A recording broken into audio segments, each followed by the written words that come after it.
And if in 1978 you can believe a man can fly, then in 2025 for Superman, the tagline should be, you'll believe a man can cry. Again, I don't know. I think he was just yelling at pronouns the whole time, and he just couldn't understand it.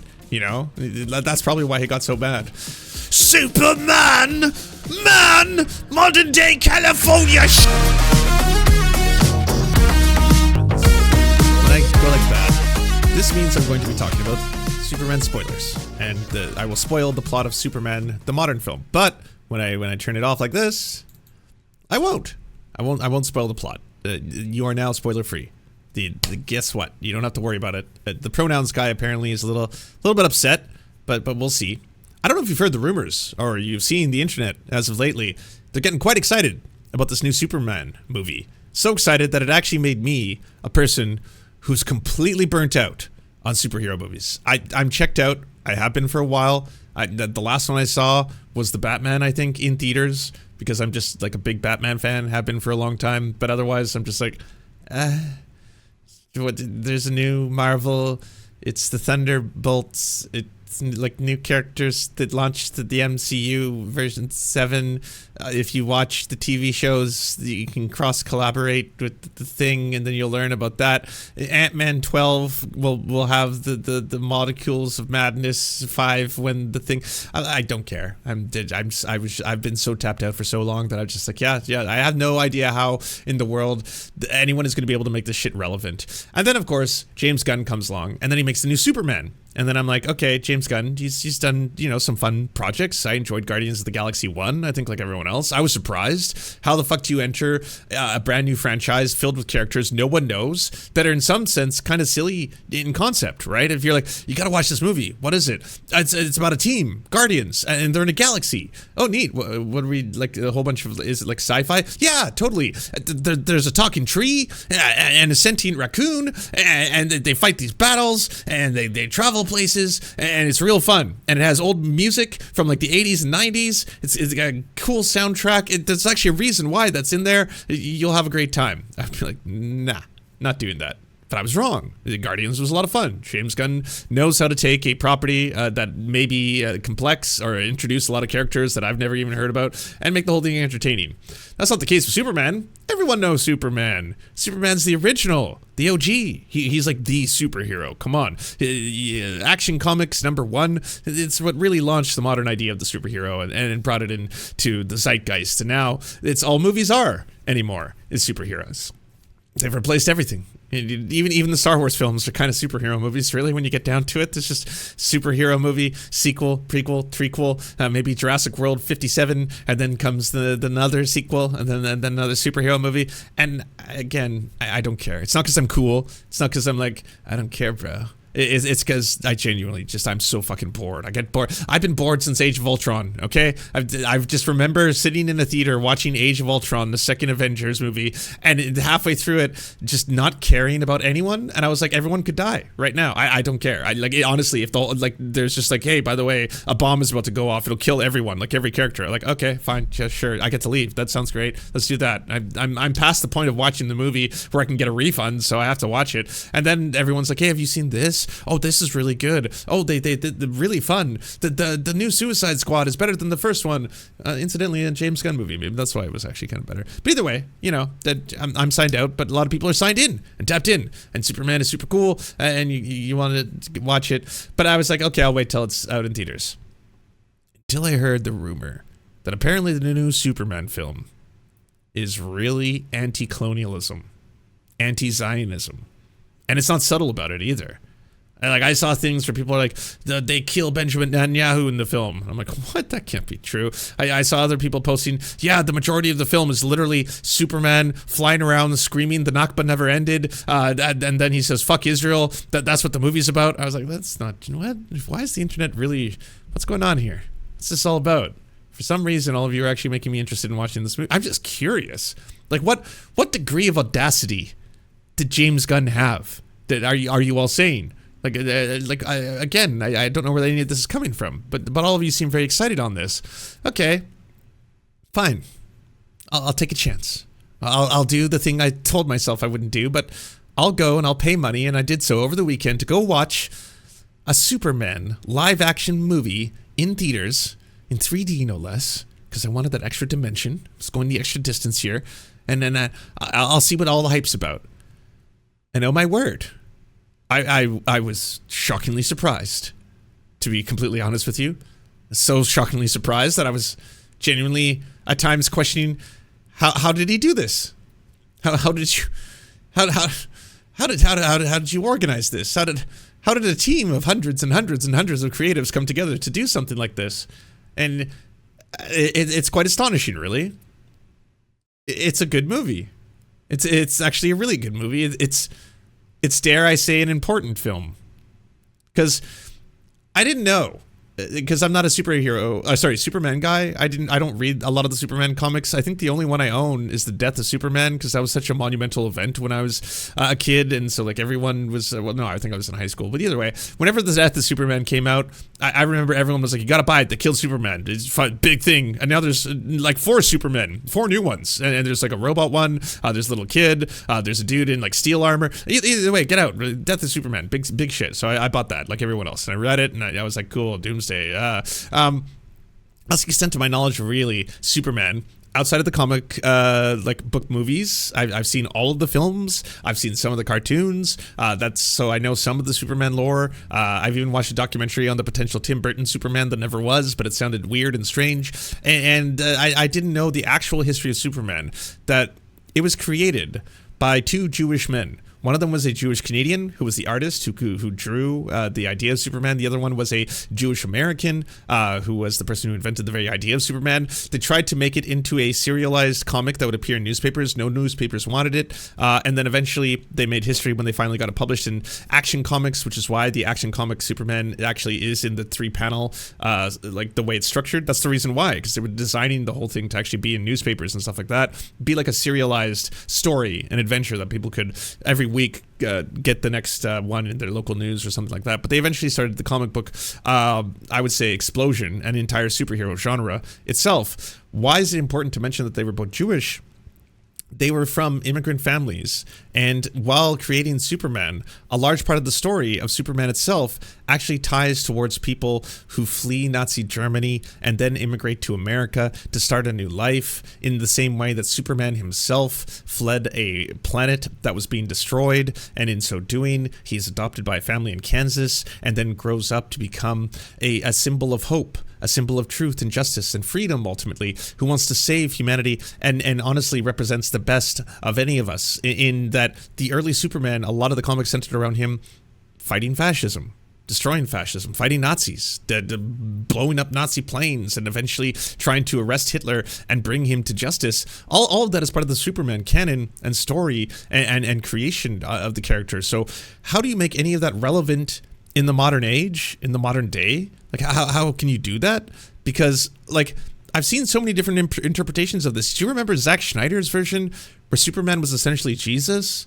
And it was just kind of like gods and monsters, where he arrives to be our savior and all this kind of stuff. And that's really what Zack Snyder was playing on. Not so much the idea of the immigrant story, of the adopted story, of the orphan story, and then the orphan story who ultimately had decided to take on the worst of humanity, like fascism and Hitler and the Nazis and stuff like that. But the very idea of these stories being positive power fantasies, because not all power fantasies have to be negative. There can be power fantasies that are positive about someone who comes from terrible conditions, you know, an outright complete destruction of their entire world, everything they've known, and then can rise, you know, using the energy that comes from the sun or from being in a different environment and learning about other cultures and learning about other people, and then using that as a way to inspire others and hope that, you know, these very concepts of metahumans themselves. How do you make that relevant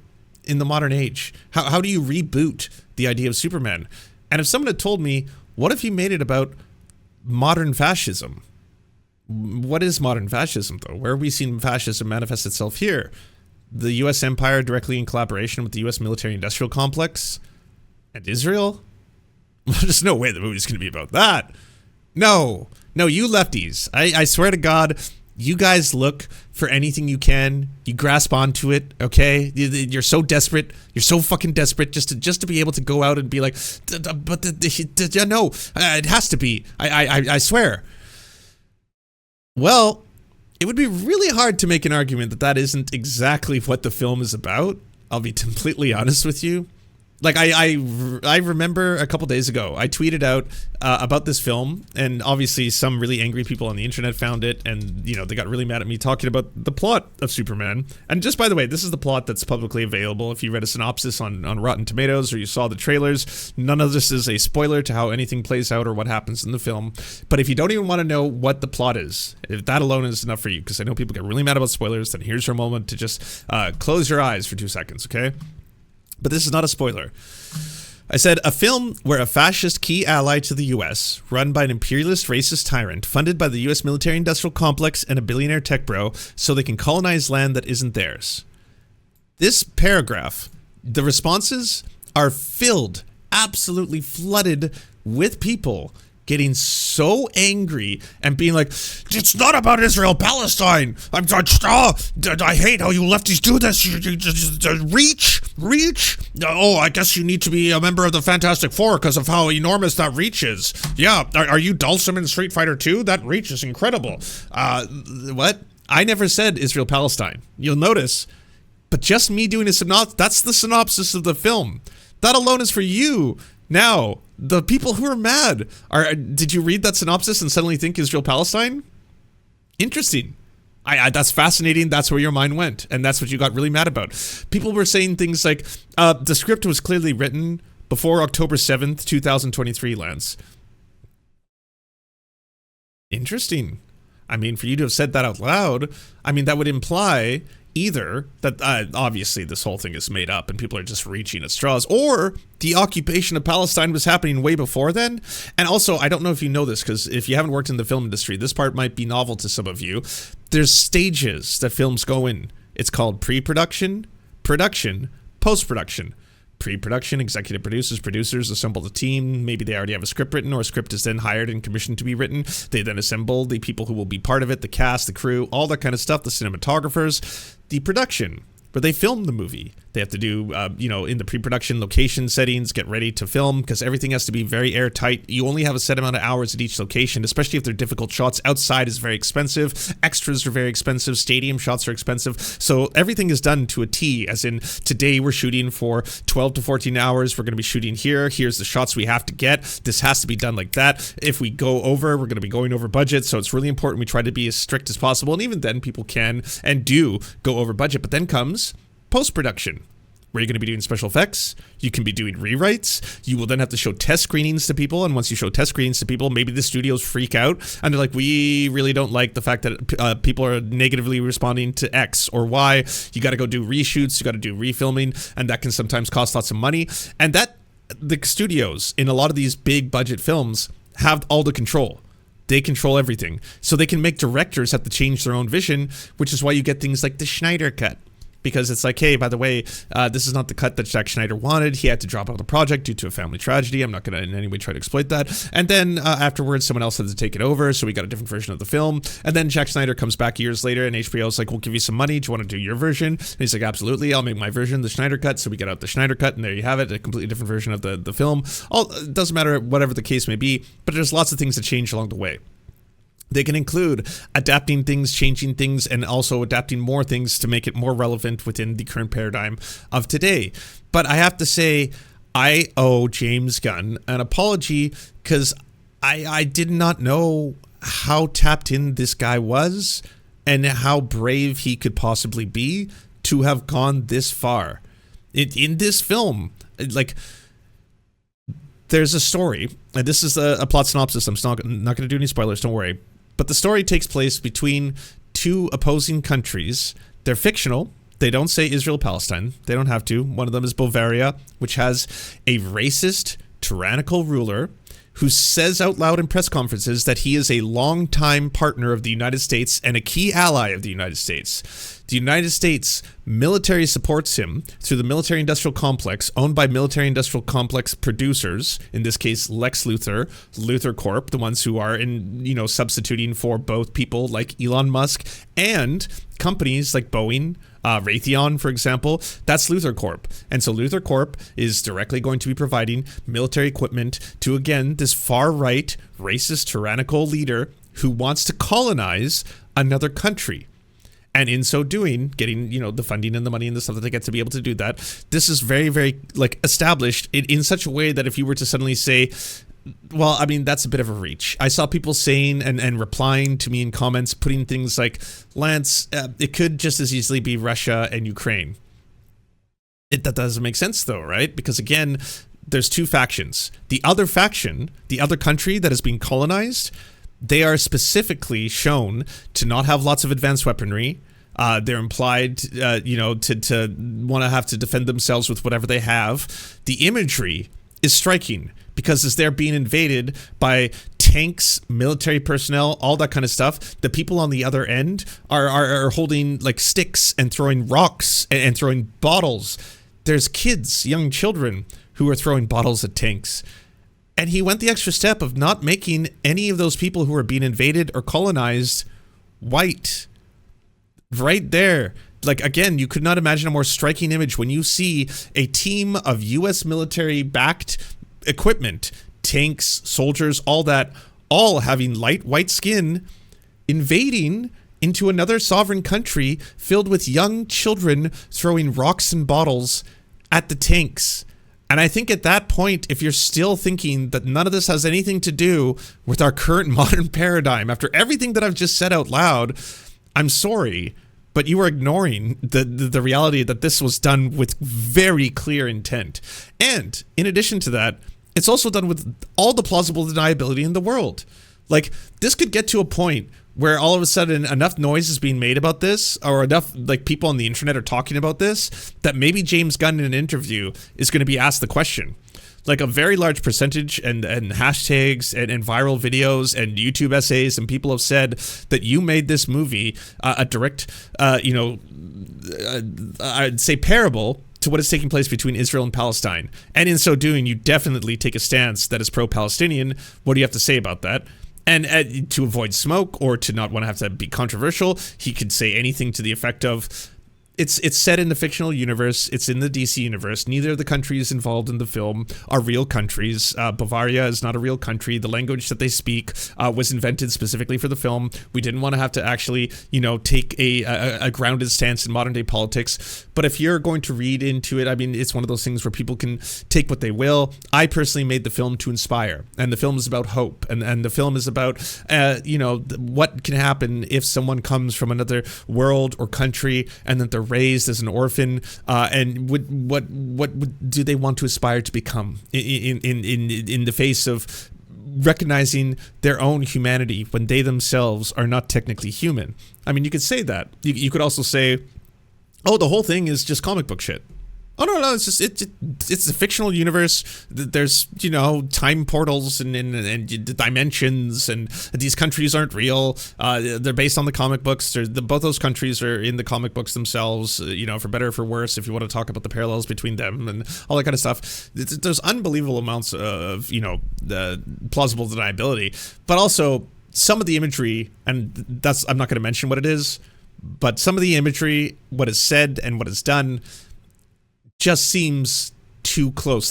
That's the part where, if you want to tell me that I'm reaching, fine, fair enough. The symbol of Bavaria and the hammer of Bavaria and the colors and all that kind of stuff and the iconography seems to be a little bit too close to someone clearly being like it's not subtle, is what I'm saying. But sure, I'll grant you that could be a reach. That's the part where it could be a reach. The comparisons to the far right fascist leader to Benjamin Netanyahu, that could be a reach. Fine, that could be a reach. I can give you all of those things as maybe that one's a little too far. There's no evidence there. But again, if I am to summarize what the plot of the film is and type it out loud, Just look at how fast all the comments are like, this is not about Israel-Palestine. This is not about Israel-Palestine. I never even had to say Israel-Palestine, and look how fast all of you went there immediately. People who disagree with me, people who hate me, people who think that I'm just out to lunch right now, like if that alone is enough for you to be like, ... how dare you? Well then, I mean, you know, the point of colonialism being bad, fascism being bad, without a question is in the film. That those two things. The villains want to be colonizers. The bad guys of the movie want to do colonization, imperialism. I'm not specifically saying Zionism right now, because fine, if you want to keep a step back, but fine. Whether or not you want to think that it has anything to do with modern day countries and the setup between them, that's completely up to you to ignore. But there's no question that the message is undoubtedly, it's the bad guys who want to do colonization. There's an intentional use of the discussion around land, around people's attachment to land, around the ability to conquer and take over someone's land. That is 100% there. Now, I know you can do the reach where it's just like, you know, you can see scenes where someone is holding up a flag and it looks like it's like a watermelon because it's green and red. I was looking for that. I saw something for like 2 seconds of a shot. I think I'd have to watch it again to see whether or not it's there, but those are the things where people might be going a little too far, right? Are the colors and the symbolism and the symbols similar to like the Israeli symbols and the flag and all that kind of stuff? I mean, again, that's where you could be reaching. That's where you could be actually trying to take this a little bit too far. But the right hate it. I saw, first off, Ben Shapiro was very, very mad.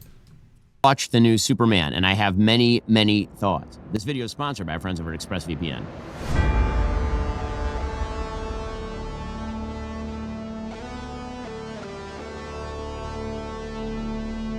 You know, I went with my wife. My wife and I always have an interesting time watching movies together because when I go, I'm very analytical about what I think of the movie. That sounds so much fun. I talk during the entire thing. I never shut up. I just tell her why she's wrong and why I'm right. It sort of gets an overall gestalt, and it's mostly like, that was fun. And so my wife's review was, that was fun. And I think most people who come away from the movie will probably do the that was fun thing. And that seems to be what the people are saying. People are generally liking the movie. They think it's fun. They think it's kind of a kick. David Corenswet is charming. He has good physical presence. I didn't mind him as Superman at all. Rachel Brosnahan as Lois Lane was fine. I thought she was great. I thought both of them had good chemistry. I thought all of that was fine. And then there is the analysis. So my overall review of Superman. Superman is super meh. It's meh. Okay, so all the people who are getting super exercised over the politics, and we'll get to the politics a little bit later on. I think that they are overestimating how much politics is in this. I think they're deliberately misinterpreting some of the politics that are in there. This is not a movie about illegal immigration. It's a movie about ICE, Russia, Ukraine, Israel, the Palestinians. There may be references there if you have politics on the brain, but other than that, I really don't think that there's that much of this there. That is not my overall problem with the movie. My overall problem with the movie is that you are taking the most iconic American IP of all time, Superman, which is to be treated with a certain level of respect. That doesn't mean it has to be, you know, grand mythology the way that Zack Snyder wants to do. Like, my standard for Superman is not Man of Steel. My standard for Superman movies is 1978 Richard Donner, the best version of Superman. It just is. Overall, here is my problem. James Gunn is the wrong director, writer, creator for this thing. I saw Chewbacca on the cover of People magazine. I was like, okay, Ben, failed screenwriter. That's so funny. I do want to say right out of the jump here that talking about the casting is sensational. And I haven't said this yet, but I do want to say right away, the standout and by and far the most entertaining, coolest, and captivating character of the entire movie is not Superman. It's Mr. Terrific. He is just incredible. He's absolutely like the star of the film from the moment he actually starts to get his own role. Like at the very start when you got introduced to him, for myself without any knowledge of the comic book character, I don't know anything about him. You know, it's all new to me. I'm just being introduced to him. I just like, I thought he was like some kind of like mobile WoW player. He's just, you know, like floating in the sky with a computer and all these like kind of orbs and stuff. And I was like, okay, don't know what this is all about. Within, you know, halfway through the film, you just want to keep seeing him. You want to keep seeing every scene that he's in. He is not only captivating, he has the best fight sequences, the most interesting ones. He's intelligent and clever, but also cool. It's just like everything you'd want in a superhero, right? It really, really interesting how that, like, not something I was prepared for, but yes, yeah, absolutely stunning. When it comes to a bunch of new characters that you're like, there is a lot of characters in this, and I'm not, again, deeply into Superman lore. I am not deeply into Superman. You know, do I know where Brainiac comes from or the Engineer? Could I explain to you their origin stories? No, I couldn't. But James Gunn is so good at taking all of these new characters that no one knows, and without doing really bad exposition, getting you to like and or empathize with them. Doesn't have to do it through, this person is a father, so you love them because they're a father. This person is a mother, so you love them because they're a mother, which a lot of films will just do, or really bad exposition where people will sit in the room and then pretend as if the conversation they're having is natural when they're just giving you the plot and background of like hundreds of years of stuff. It's like, hey, by the way, it was interesting, you know, that one time where you in fact actually had origin story. That was interesting when I origin storied. That was, yes. And it's interesting how when we're at a cafe, we think of bringing up origin story and just talk about it so much. Yeah, I know. It's exactly how human beings do talk. And now you know the origin story, but it felt natural, didn't it? No. But in this, you care about everybody. It's not... You don't need to know the background of Superman. He respects the intelligence of his audience that all of you already know the basics of the story. And for someone like me who doesn't read the comics, I'm going to throw you into the strange, the weird. You know, I'm going to throw you in with a bunch of characters you don't know. And like, I know who Green Lantern is. I don't know who Hawkgirl is. I didn't really know much about Mr. Terrific. I didn't know much about these characters. You know, the one who can change and manifest into different materials and stuff like that. I don't know these people. But I started to like them, and I started to care about them, and I cared what happens to them, which is all you can ask for, really. I mean, I know the bar is low, but like when I watch a lot of like, if you showed me Ant-Man, how many is there? 4? I don't even know. If you showed me Ant-Man 4, I could within the first 15 minutes be like, I don't care. I hope the ants eat them all or something, like whatever takes place.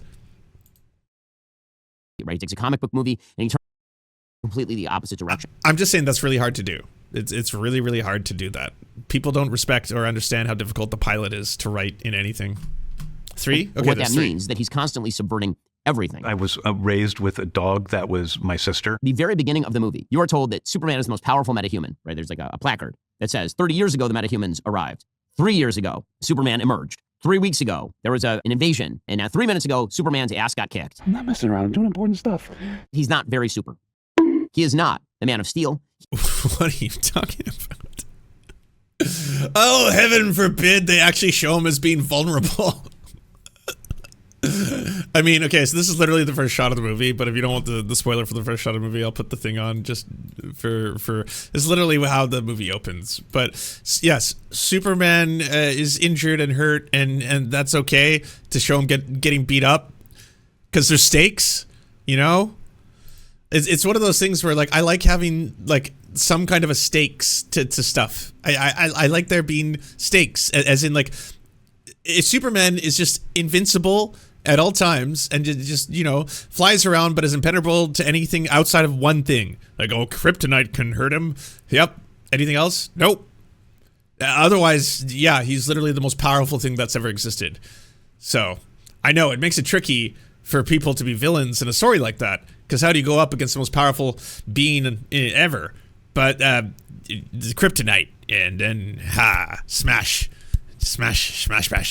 better. Okay, yeah, that's what I want to see. I want to see, you know, Superman and like, no, it's interesting when there is a competition for strength, as there is throughout, I suppose, all of the history of humanity, and if it shows things like Superman can get hurt. In terms of is Superman powerful in the movie? Get gat. Yeah, of course. I mean, a great amount of attention is paid to the fact that, like, I don't think Superman is an easy superhero series to film. It never has been. Ever since the old Christopher Reeves ones, they had to invent and modernize flight cinematography and special effects to such a degree that it would actually be convincing to people that was like a tagline on the posters. It would be like, "You'll believe a man can fly."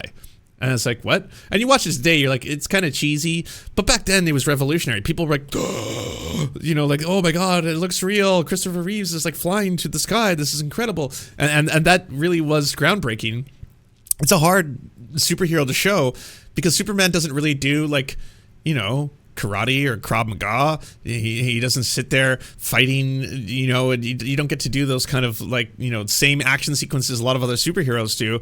It's literally he goes like that, and most of his opponents are explode. And it's that, or he flies. So he's either like pew, or he lands, and then it's like, framp. Like, so it's hard to kind of make stakes around that. That was kind of the thing with the Zack Snyder Man of Steel stuff, is that Superman is battling other Kryptonians who are also just as equally as powerful. And so how do we make stakes?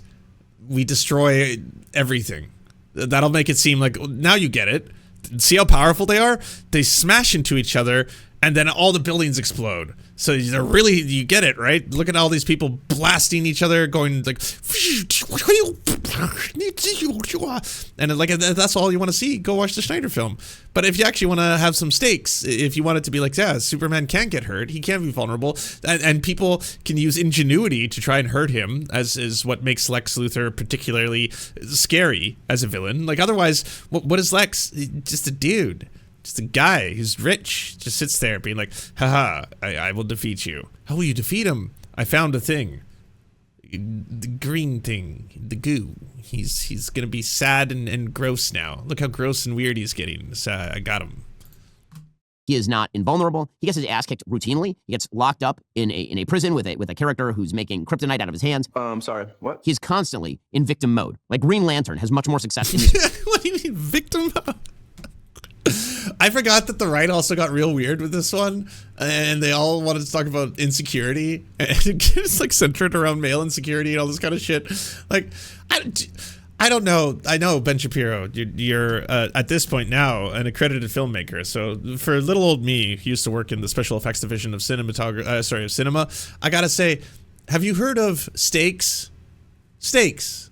Not the food. I'm talking about stakes, as in, like, if a character is invincible and that's the whole movie start to finish, then there's no plot. You won't ever feel things like fear or nervousness, anxiety, emotion, as you want to see them overcome a challenge and have an arc and actually build towards something. So it's really hard to do with a character like Superman, who's a god. So if you have a god, how do you add stakes? How do you make it important? How do you add anything to this movie? Mr. Terrific has much more success in this movie than Superman. Superman's parents from Krypton, if you're going to go through the mythology, send him to Earth so that he can be a moral guide for people on Earth using his great powers to stop evil from happening to them. In this movie, okay, sorry, he's gonna spoil this. I don't want to spoil it for you. He's going to reveal something that is actually very crucial to the plot. I'm not going to do that. I love you too much, so I'm not going to spoil it for you.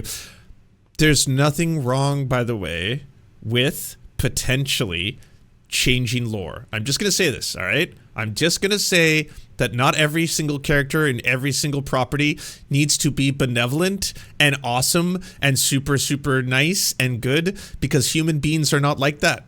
That's just not the reality of the world that we live in. So if you have a Star Wars film like The Acolyte, and it turns out that maybe the Jedis, just in generality, aren't always the heroes.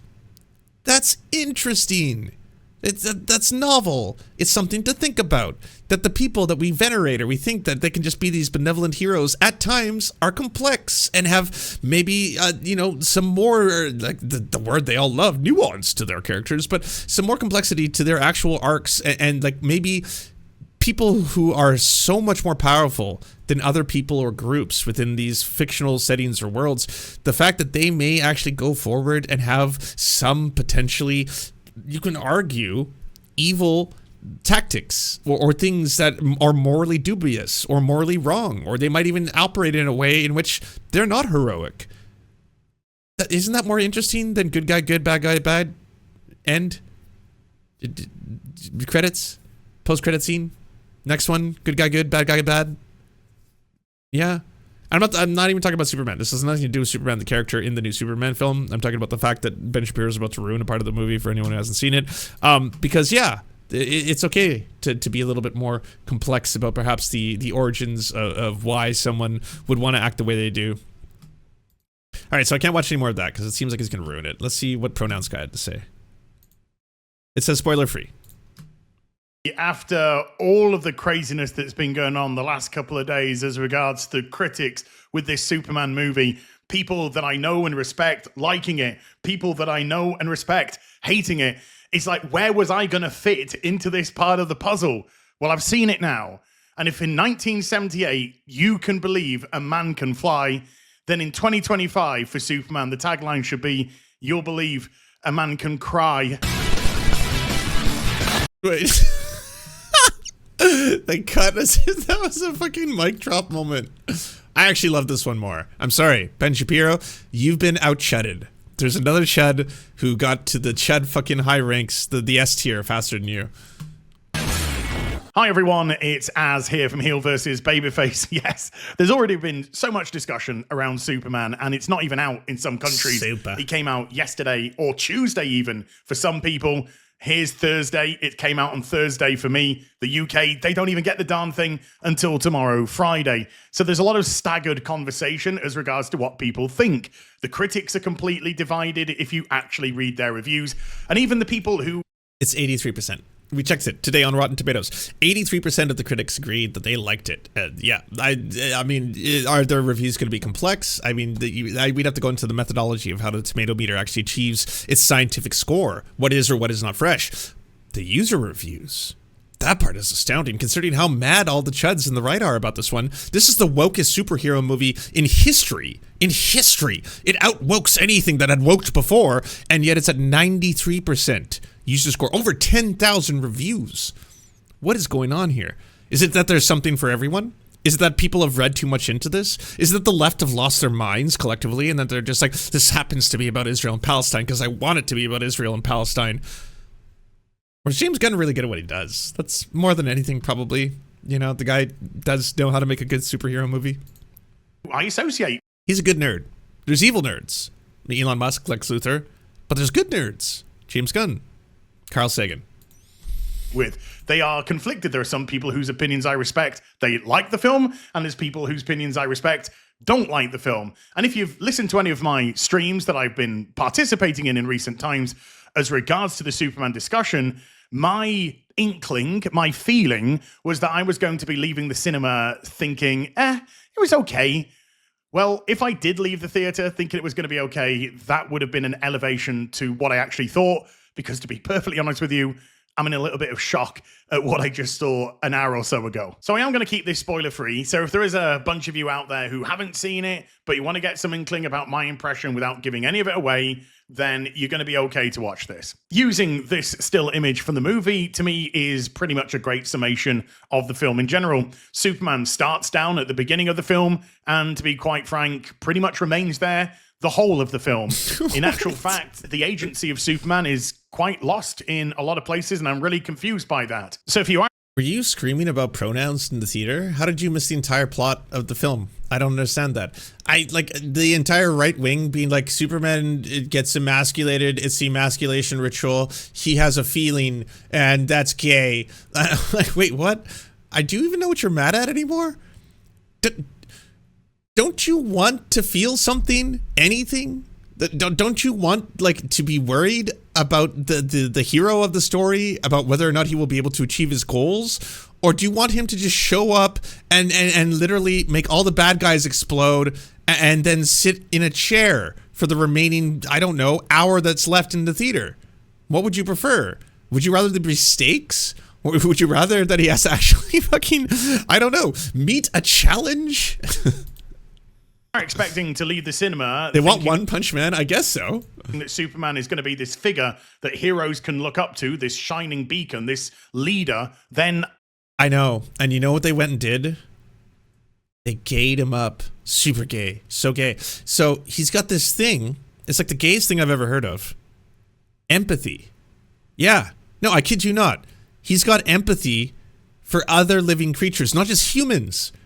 They went out of the way to show Superman saving a squirrel at one point. A fucking squirrel. How gay is that shit? Like, what the hell is Superman doing thinking that other human beings are actually good and worthy of actually living and all that other shit? Shouldn't he just show up and just nuke them all?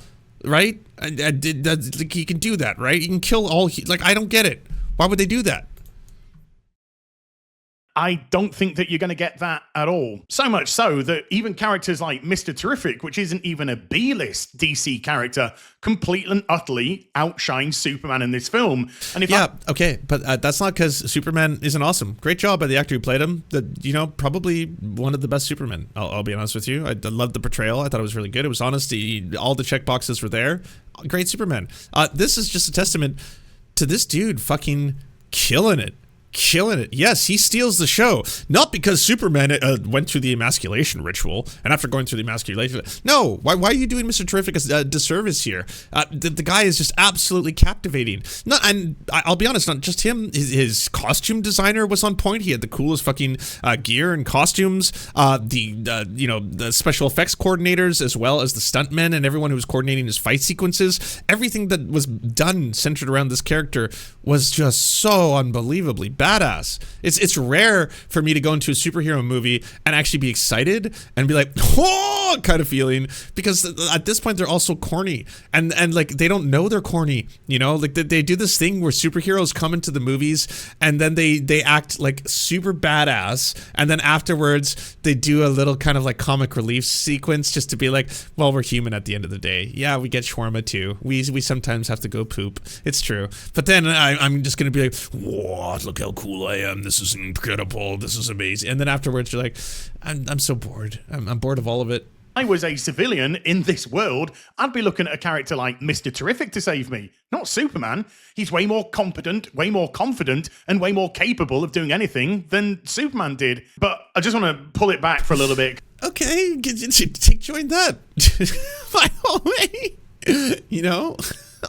I don't know. Shout out to Eddie Gathetti. Yes, the actor who plays Mr. Terrific. Again, absolutely fucking crushed it. But it's so weird to be like, I mean, that guy was better than Superman. So I'm upset about that. I'm conflicted. Because I actually want to talk first about things that I did find positive about the film, because there were some positives. I think there was some pretty good casting here. I think David Cornsweet does make a very good Superman, or at least has the capability to be a really good Superman. I don't personally think he had good enough writing behind him in this. Oh my God, this is so sad. Like, you guys got to pretzel yourselves. I'm the pretzeler just because I was able of recognizing that a lot of the points in the film actually do have parallels towards current, geopolitical conflicts that are taking place. But for everyone else, they got to do this thing where it's like, look, the casting was incredible, all right? So were the special effects, so was everything. I guess, yeah, he is a good Superman. Actually, probably a really good one. It was the script, the writing, James Gunn's fault. The guy's just too obsessed with his emotions and making people have empathy and feelings and wanting to demonstrate men who are actually multidimensional, because that's gay, and I hate gay. So, yeah, unfortunately, once again, we got gay man. The gay man returns. And I don't think he had good enough direction in this either. But in terms of embodying Superman, I think he has the right stuff. And Lois Lane, Rachel... By the way, this is sad because the Rotten Tomatoes and the internet, and the fact that this is the highest grossing Superman solo film debut in history. I don't know if we've gotten to that point yet, but yes, it broke the records. It is the highest grossing single solo Superman film ever to be released. That's, something to be said on its own, even though it happens to be woke man. You know, that part is obviously upsetting some people. But yeah, just to prove that I'm not full of shit. Tomato meter, 83% positive reviews from critics, 93% positive reviews online. It's over 10,000 verified ratings on the Popcornometer. Hate to say it to y'all, but, you were wrong. It's okay to be wrong. You can admit that you had fun. Sometimes it was just highly annoying. And Hawk Girl, well, she was horrendous and I found quite embarrassing. I was exceedingly frustrated by Nicholas Holt's Lex Luthor. Firstly, I think Nicholas is a fantastic actor and wasn't too sure at first, but... This is just really funny because I don't think you believe this. I don't believe you. I am someone who will be so quick to point out that we have been completely lacking in a really convincing, good, and or I would say entertaining interpretation of Lex Luthor. Maybe since Gene Hackman, I'll be honest. Hackman's fun because he's kind of campy and evil, and he's a little bit like, he's got the, oh, you motherfucker, but at the same time, he's spineless. I mean, in like maybe the first two, and after that, 3 and 4, it just gets ridiculous. And I think in 4, Superman fights that Sun Man or whatever, Ultraman's weird sun version. I can't remember the 4th one, but Gene Hackman onward. I mean, Kevin Spacey, yikes.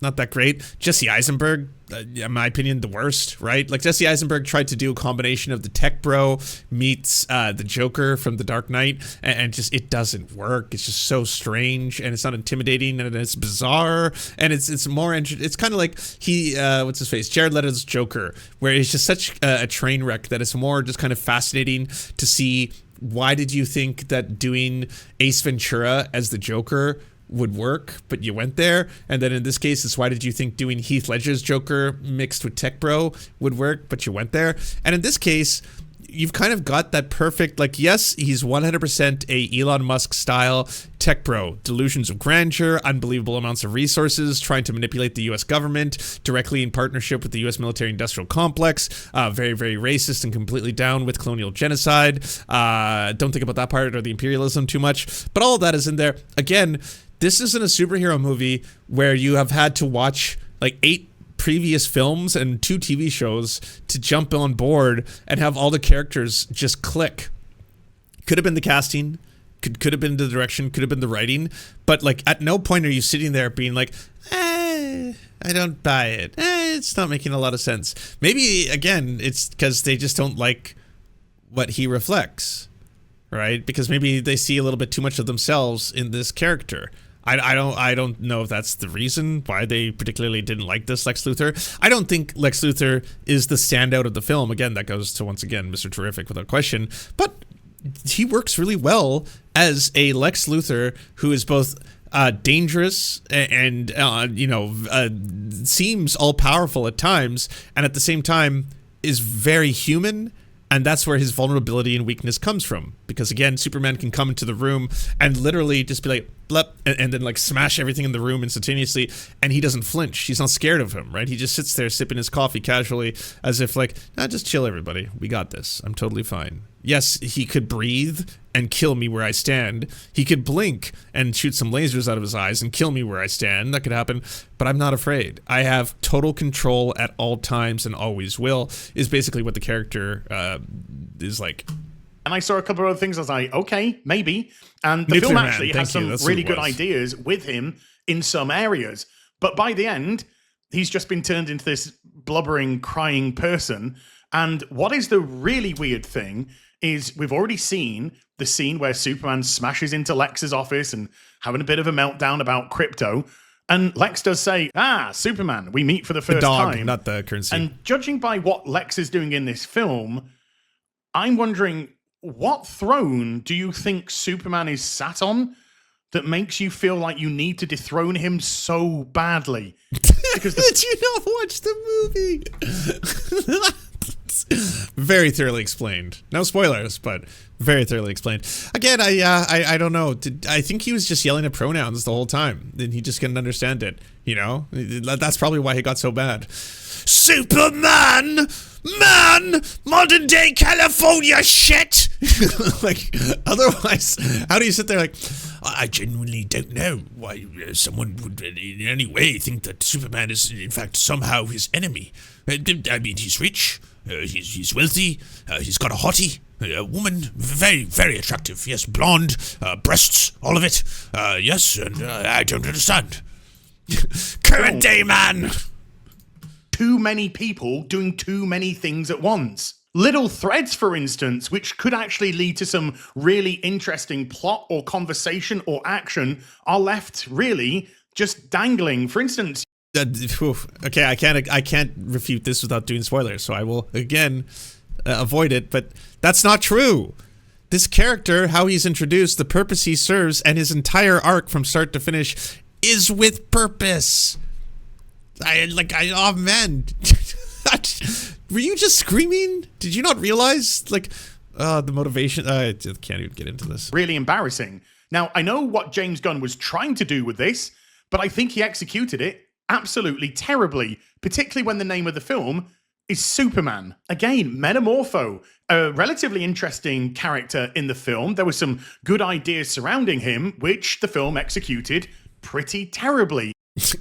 You know, it was funny where I was just like, sometimes it really feels like directors don't respect their audiences, and that all they need to do is just imply that a character has kids to try and make you care about them, because that's just like, it's such an easy, lazy thing. It seems like that was the only one that actually resonated a little bit with him for that moment. I just want to hear what he has to say about this. This shot, by the way, is a shot I was talking about earlier, and it's in the trailer. This is not a spoiler, but again, speaking to the people of Bavaria, who are, you know, representative of, if you want to, you know, go the extra distance, you could say that it could be Palestinian resistance. But the idea of raising a Superman flag specifically, it's because it's not simply done in the movies, and this is not just unique to this one. One of the most iconic parts, I think, of the Man of Steel film is when he explains that this is actually a symbol where I come from my planet, and it means hope.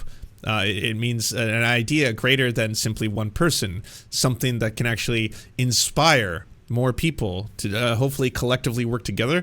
The entire real ethos of this film is about collectivization, is about banding together, is about caring about people other than yourself.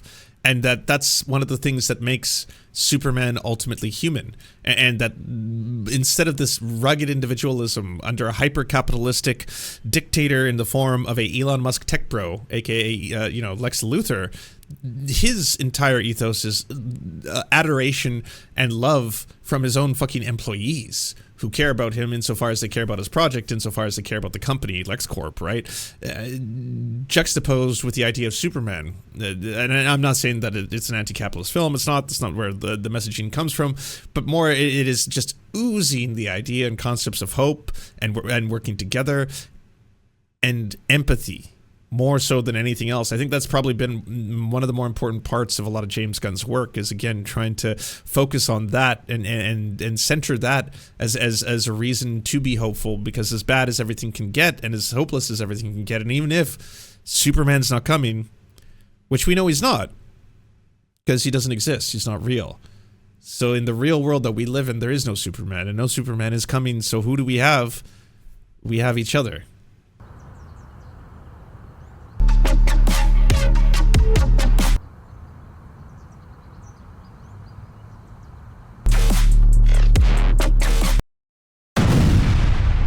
Don't let this happen to you. Go to serfscoffee.com to order the only end-to-end owned indigenous coffee company that delivers blood-free, conflict-free, and cruelty-free beans right to your door. 0% of people who drink serfscoffee.com have exploded spontaneously. By ordering right now, you get 10% off plus free shipping, and it's the best way to enjoy delicious coffee while not exploding. That's serfscoffee.com, serfscoffee.com.